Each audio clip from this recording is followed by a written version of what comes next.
আসসালামু আলাইকুম। এই ভিডিওটা শেষ পর্যন্ত দেখো, কারণ এই ভিডিওতে এমন কিছু দেওয়া আছে যা তোমার মনে শক্তি দ্বিগুণ বাড়বে। চেষ্টার নেশা, তোমাদেরকে সফল করা আমার একমাত্র পেশা। একটা দুইটা বাড়ি দিয়ে লোহার টুকরাকে দাবটি বানানো যায় না। 4-5টা ইট লাগলে আস্ত একটা বিল্ডিং দাঁড়িয়ে যায় না। একবার পানিতে নেমে কেউ সাঁতার শিখে ফেলে না, বরং বারবার পানিতে নামতে হবে। যতবার পানিতে নামবে ততবার আগের চাইতে একটু বেশি চেষ্টা করার, একটু বেশিক্ষণ টিকে থাকার ইচ্ছে নিয়ে নামতে হবে। তারপর ইচ্ছেটাকে কাজে রূপান্তর করতে হবে। দিনের পর দিন টার্গেটের পিছনে টই টই করে ঘুরতে হবে।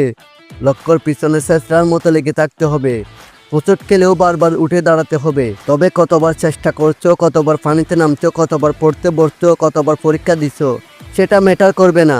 বরং প্রত্যেকবার চেষ্টা করার আগের বারের চাইতে ডবল প্রিপারেশন, ডবল শ্রম, ডবল চেষ্টা, স্কিল ডেভেলপ করছো কিনা সেটা ম্যাটার করবে। মনে রাখবে, একটা দুইটা বাড়ি খেলে লোহার টুকরা দেখতে দাবতির মতো সে পেয়ে যাবে না।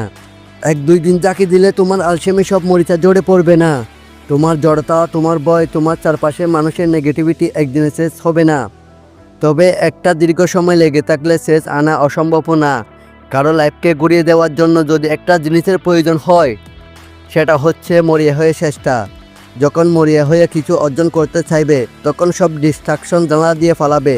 ফোকাসনেস আপনা আপনি গজিয়ে উঠবে, কনফিডেন্সের আবির্ভাব হবে, টিউশন নিয়ে কনফিউশন একটু একটু করে কেটে যাবে।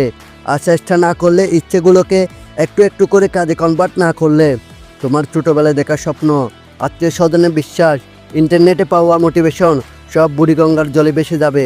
তখন অন্যের এগিয়ে যাওয়া দেখা ছাড়া তোমার কিছু করার থাকবে না ভাইয়া।